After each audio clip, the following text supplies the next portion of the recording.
Kitab Bilangan itu adalah sebuah perjalanan yang ditetapkan Allah bagi umatnya dengan tujuan masuk tanah perjanjian. Pola yang sama adalah dengan perjalanan kita saat ini. Kita semua, gereja Tuhan, sedang berada dalam sebuah perjalanan. Kita adalah para musafir di dunia ini. Gereja, yaitu kita, adalah pendatang di dunia ini. Dunia bukan rumah kita.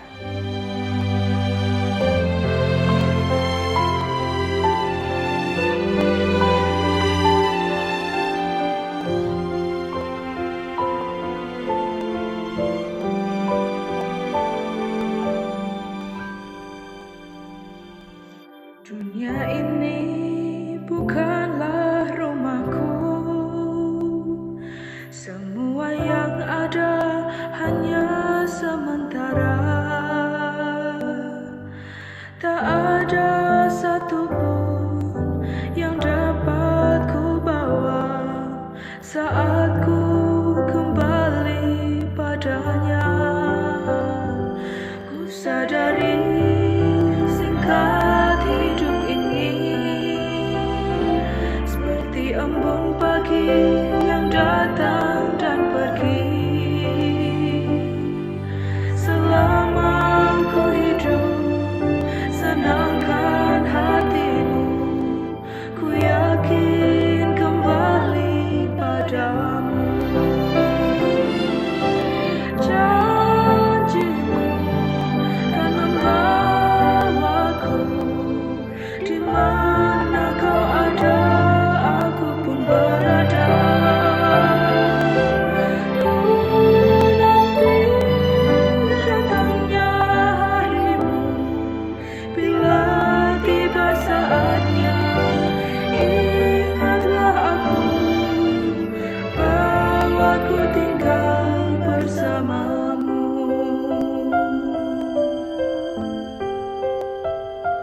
Ku sadari singkat hidup ini seperti embun pagi yang datang dan pergi. Selama ku hidup, senangkan hatimu. Ku yakin kembali padamu. Janjimu kan membawaku.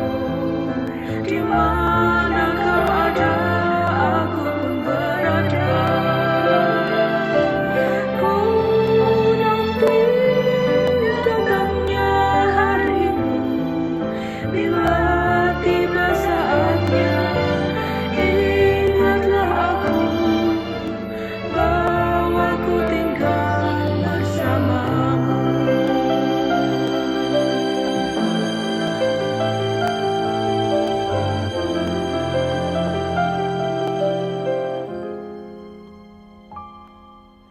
Janjimu kan membawaku. Di mana kau ada, aku pun berada. Ku nanti datangnya harimu. Bila tiba saatnya, ingatlah aku. Bawaku tinggal bersamamu. Bila tiba saatnya, ingatlah aku. Bawaku tinggal bersamamu.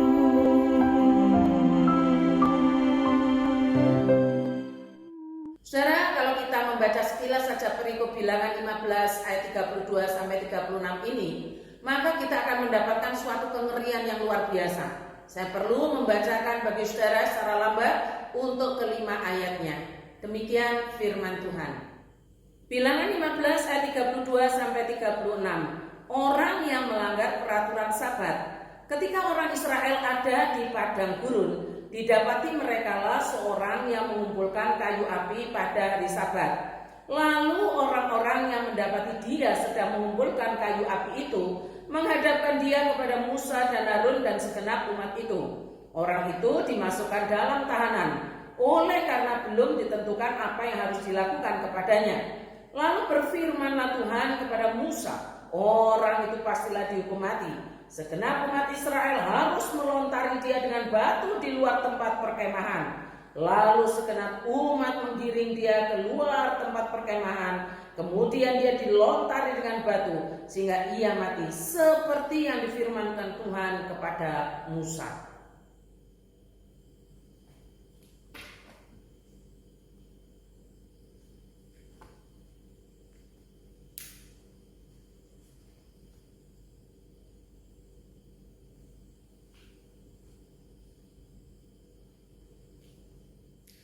Kok bisa ya saudara? Rasanya begitu sadis begitu loh. Mengumpulkan kayu bakar pada hari Sabat, kayu api maksudnya, terus dihukum mati dengan rajam batu. Bagaimana sih ngerti firman ini? Bagaimana cara kita ngerti supaya ngertinya kita itu mendekati apa yang sedang Tuhan maksudkan untuk kita?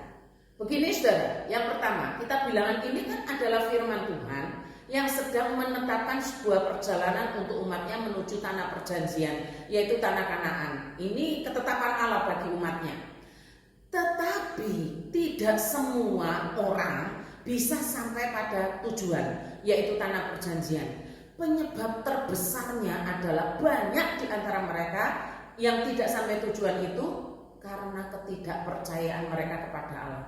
Memang secara rombongan mereka ada di antara umat, ada di dalam komunitas tapi tidak percaya. Nah ini persoalannya saudara, ada dalam rombongan tapi mereka tidak percaya. Salah satu bukti ketidakpercayaan mereka itu adalah ketidaktaatan. Tidak taat terhadap Allah, tidak taat terhadap firman-Nya. Tidak taat itu sama dengan memberontak, dan memberontak kan berulang kali terjadi. Bahkan Allah sampai mengatakan di ayat 22 pasal 14, mereka telah 10 kali mencobai Tuhan dan tidak mau mendengarkan suara Tuhan Allah. Saudara, kita bilangan ini juga menggambarkan perjalanan kita sebagai musafir di dunia ini. Kita memang berada dalam satu komunitas, yaitu gereja. Memang ada di sana, jelas di sana ada gereja lokal. Tetapi soal kepercayaan kepada Allah, soal kepercayaan kepada firman-Nya adalah keputusan dan tanggung jawab masing-masing pribadi. Tidak bisa dipungkiri bahwa yang percaya itu taat, sedangkan yang tidak percaya tidak akan taat, sama dengan memberontak kepada Allah, melawan firman-Nya. Semoga Roh Kudus melembutkan hati kita untuk dapat menangkap maksud Allah dalam kitab bilangan ini. Tidak semua orang dalam rombongan atau komunitas itu sampai pada tujuan. Tidak semua. Penyebabnya adalah ketidakpercayaan kepada Allah dan melawan firman-Nya. Lalu yang kedua saudara, untuk menjawab pertanyaan mengapa ya kok ada orang Israel yang ada di padang gurun mengumpulkan kayu api pada hari Sabat, pada akhirnya dihukum mati dengan cara dirajam batu. Sepertinya kan ini persoalan sepele. Kok hukumannya itu mengerikan, yaitu dibunuh, dihukum mati begitu. Nah, cara memahaminya itu begini saudara. Ini sekaligus saya ajarkan bagaimana cara membaca Alkitab.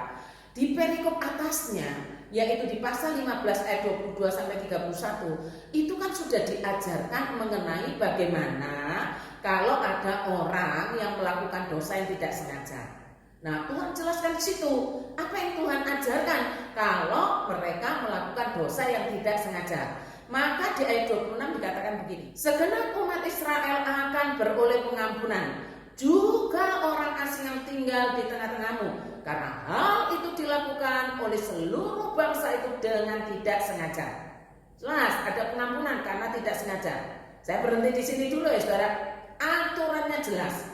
Karena tidak sengaja maka beroleh pengampunan dengan cara imam yang mengadakan pendamaian. Tentunya ada prosesnya, tapi ada pengampunan. Nah sekarang bagaimana kalau dosanya sengaja? Sengaja melanggar, sengaja melawan, sengaja memberontak. Ada di ayat 30 sampai 31. Saya sengaja membaca lambat ya, supaya kita bisa memahami kalau kita mengandalkan pendengaran kita. Tetapi orang yang berbuat sesuatu dengan sengaja, baik orang Israel asli, baik orang asing, orang itu menjadi penista Tuhan.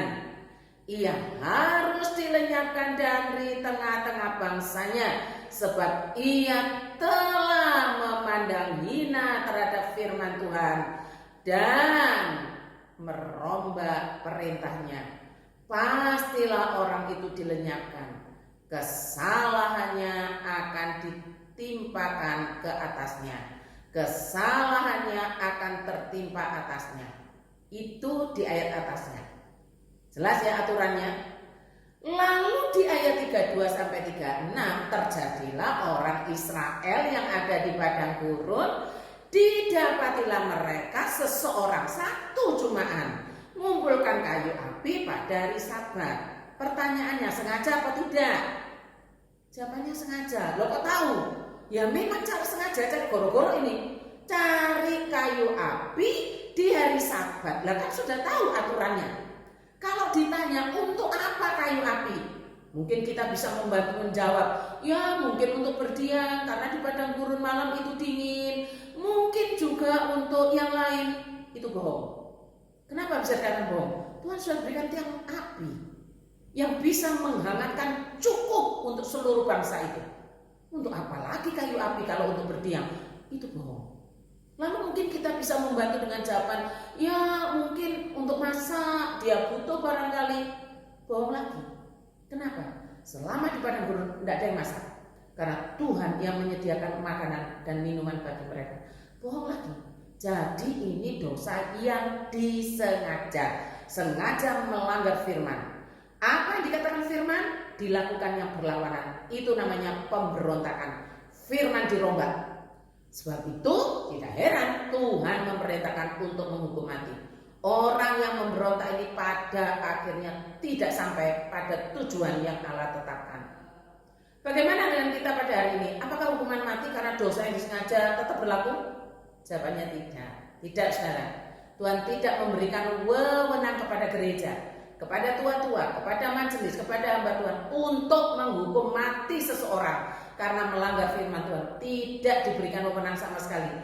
Tetapi Tuhan memberikan kuasa, wewenang kepada gereja untuk mendisiplinkan orang yang dengan sengaja berbuat dosa dan yang berdampak pada komunitas, pada umat Allah. Istilahnya yang sengaja mencemarkan diri dan berdampak kepada seluruh umat. Memang ada yang bertobat, Tuhan sediakan pengampunan. Tetapi tidak sedikit yang tidak bertobat, bahkan tidak bertobat dan terus memberontak sampai ia mati. Semoga Roh Kudus melembutkan hati kita untuk mengungkapkan percaya kita dengan menaati Allah dan firman-Nya. Jangan membiarkan diri dipengaruhi oleh orang-orang yang cara hidupnya tidak taat, cara hidup yang tidak percaya. Ingatan baik-baik yang membuat kita tidak sampai tujuan bukan orang lain, tetapi karena ketidakpercayaan itulah yang menyebabkan terhenti dalam perjalanan, tidak percaya kepada Allah, tidak percaya kepada firman-Nya, memberontak kepada Allah, memberontak kepada firman-Nya. Ingat, dunia ini bukan rumah kita, kita hanya sementara. Jangan sampai gagal karena ketidakpercayaan yang akut. Bapa di dalam surga, terima kasih, berkatilah gereja-Mu dengan firman-Mu agar kami tidak kekeh di dalam ketidakpercayaan kami. Di dalam nama Tuhan Yesus kami berdoa, amin.